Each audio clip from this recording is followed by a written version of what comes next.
ఆవకాయ pickle కాదు, ఆరోగ్యపు pickle. పూర్తి వివరాలకు చదవండి రేపటి సాక్షి దినపత్రిక.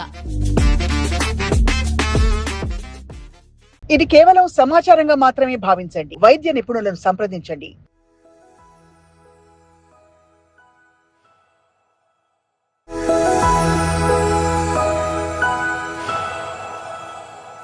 పెద్ద ట్రామా నుంచి రికవర్ అయ్యారండి. రికవర్ అయ్యి ఎన్ని సంవత్సరాలు అవుతుంది మీకు? ఓవరాల్ గా క్యాన్సర్ వచ్చి recovery everything is 7 years. I completed 7 years. I went into the 8th year. So మీకు క్లీన్ చిట్ ఇచ్చేసారా? 10 years ఇంకా లేదండి, ఇంకా 2 years. And I have that hope because I live with hope. I hope I'm fine. We also wish all our good wishes to you అండి. Thank you. Yeah. మీరు చాలా ఒక normal high functioning efficient and a very positive housewife and also you are also in a very high level corporate job. అవునండి. ఇన్ని ఉండగా మీకు cancer ఎందుకు వచ్చింది అంటే ఒక కారణం చెప్పమంటే ఏం చెప్తారు మీరు? అన్నీ ఉన్నా, అన్ని రకాలుగా మన గురించి మనం కేర్ తీసుకుంటున్నా మనకి తెలియకుండానే వి సప్రెస్ అవర్ ఎమోషన్స్. మన emotional health is also very very important. చాలా ఫ్యాక్టర్స్లో మీరు ఎంత బాగా తిన్నా ఏం చేసినా బెంగ్ అంటాము, సిక్ ఫీలింగ్ అంటాము, మనం చెప్పుకునేది బయటకు చెప్పుకోలేకపోతున్నాము. ఇవన్నీ కలిపి దట్ యాడెడ్ టు స్లీప్లెస్నెస్. బేసిక్గా మనం కావాల్సినంత రెస్ట్ మన బాడీకి ఇవ్వము. మన బాడీ ఎప్పుడైతే రెస్ట్ అడుగుతుందో still we want to be that super women లాగా లేసి ఏదో చేయాలని తాపత్రయం ఏదైతే ఉంటుందో. ఇప్పుడు ఎగ్జాంపుల్ నేను ఇలా నిద్రపోయి ఆఫీస్ ఉన్నప్పుడు పడుకున్న కానీ ఒక గంట సేపు నా మైండ్లో అన్ని ఆలోచనలు అనమాట. కిచెన్ పెట్టేసానా, డోర్స్ వేసానా, పిల్లలు ఓకే, రేపు మార్నింగ్ ఏం చేయాలి, వాళ్ళకి రేపు ఆఫీస్కి వెళ్తే ఎలాంటి ప్రజెంటేషన్ చేయాలి, ఓకే, ఇక్కడ వరకు ఆ ఆలోచనలు అన్నీ తిరిగి సమ్వేర్ ఒక పాయింట్లో మీకు ఆ స్ట్రెస్ అనేది కొట్టేస్తుంది ఇన్ని ఆలోచనలు. Then you sleep with that stress. So where are you, మనం ఎక్కడ మన బాడీకి హీలింగ్ అంటే నిద్ర అంటేనే it basically heals your body. ఆ నిద్రపోయేటప్పుడు when your mind is with so many thoughts, పడుకునేది ఫ్యూ అవర్సే, అందులో కూడా if you are filling it with negative thoughts, I felt that is the reason for మీ.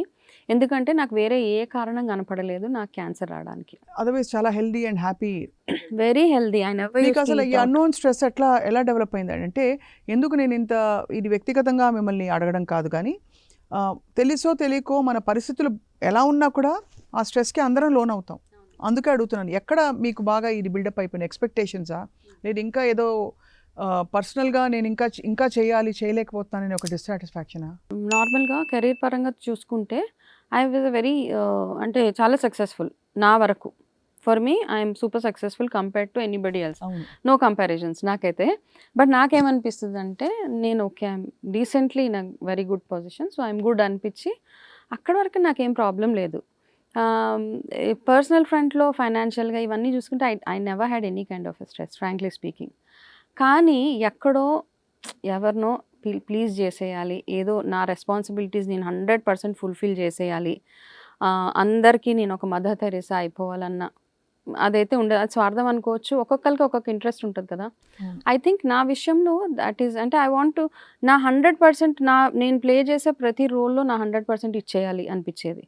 ఆ 100% ఇచ్చే ప్రాసెస్లో ఒక్కొక్కసారి నా ఒళ్ళు సహకరించకపోయినా, ఇక చెయ్యలేను అన్న పరిస్థితులు ఉన్నా అలా ఈడ్చుకొని లేచి చేసిన సిచ్యువేషన్స్ చాలా ఉన్నాయండి. అండ్ నాకు ఇంకొక పాయింట్ ఎక్కడ అంటే, మా పెద్ద అబ్బాయికి మా చిన్న అబ్బాయికి there is a huge gap, basically age gap. I somewhere feel 30 cross అయ్యి when we deliver a baby, maybe ఆ టైంలో కూడా చాలా స్ట్రెస్ అయిపోతాం మనం అన్న ఒక థాట్. ఇప్పుడైతే 30 క్రాస్ అవ్వడం నార్మ్ అయిపోయింది. I had my second baby when I was 35. So కొంచెం ఆ గ్యాప్ వల్ల మళ్ళీ లైఫ్ స్టైల్కి అలవాటు. My first one was 20 when I was at 20 years. Second was at 35. అయితే ఇది కూడా ఉంటుంది, that hormonal changes in your body, ఈ స్ట్రెస్ కూడా యాడ్ అయిపోయి ఉంటుంది. బట్ ఐ థింక్ ఇది ఎలా ఉన్నా మీరు అన్నట్టుగా ఇప్పుడు 30+ ఇస్ నార్మల్ ఫర్ ఎవ్రీబడి.